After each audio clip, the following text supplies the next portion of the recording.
Every year, millions of people flock to the sprawling beauty of America's national parks.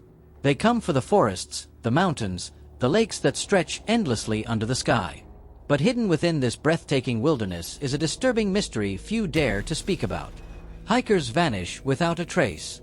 Children disappear within minutes, as if swallowed by the earth itself. Experienced outdoorsmen, hunters, even military veterans, gone. Their belongings are sometimes found neatly placed, their bodies discovered miles away in places no human should have reached. And in thousands of cases, they are never found at all. This is not folklore. This is not campfire storytelling. These are real cases, documented by law enforcement, search and rescue teams, and grieving families. The pattern is chilling, and the phenomenon has become known as the missing 411. It begins like any other hike. A family sets off on a trail. A man goes fishing by a lake. A child plays just a few feet from their parents. And then, silence. No scream. No footprints. No sign of struggle. Search dogs can't find a scent. Planes flying overhead see nothing. And when the missing are found, if they are found, it only raises more questions.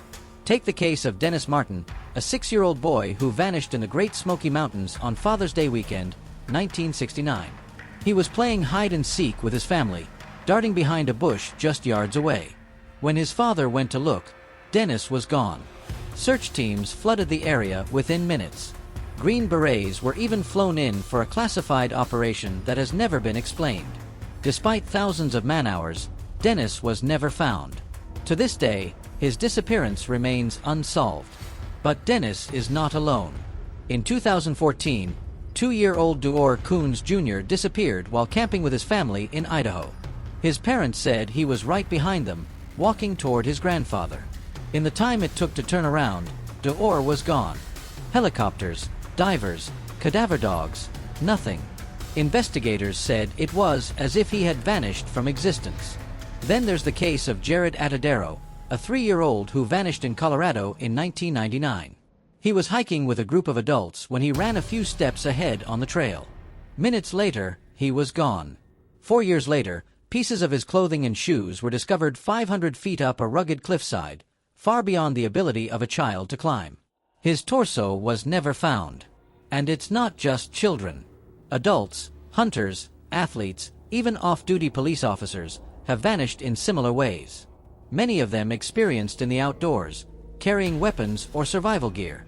Some are found weeks later in bizarre conditions, barefoot in freezing weather, their clothes folded neatly beside them, miles from where they were last seen. Others are discovered in bodies of water, despite search teams scouring the lakes and rivers days earlier. Former police detective David Paulides was the first to recognize the disturbing pattern. While researching missing persons cases, he noticed clusters of disappearances in national parks, clusters with eerily similar details. His investigations revealed thousands of cases with the same hallmarks. The missing are often last seen near boulder fields or berry bushes. Weather events, storms, sudden fog, or snowfall often roll in immediately after the disappearance, hampering search efforts. Tracking dogs frequently lose the scent as if the person simply lifted into the air. Many are found unconscious, dead, or alive, in places previously searched thoroughly. These aren't just accidents. Something is happening out there. But what?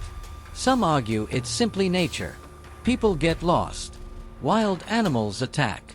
Hypothermia drives victims to strip off clothing in a phenomenon known as paradoxical undressing. But critics counter. How do toddlers end up miles away, at altitudes they could never reach alone? How do experienced hunters vanish without a trace? And how do bodies appear in areas search teams combed repeatedly, as though they were placed there afterward? Others believe something far stranger is at work. Some whisper of feral humans living deep in the wilderness, remnants of long-forgotten clans who prey on unsuspecting hikers.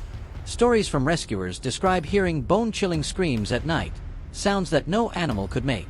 In one account, searchers reported being stalked by figures moving silently between trees, always out of reach. Another theory is extraterrestrial abduction. Witnesses have reported strange lights in the sky, glowing orbs near disappearance sites, even electromagnetic interference that disrupted radios and GPS devices during searches. Could these vanishings be part of something larger, a pattern not of nature but of intelligence? And then, there are the most disturbing accounts, those who came back.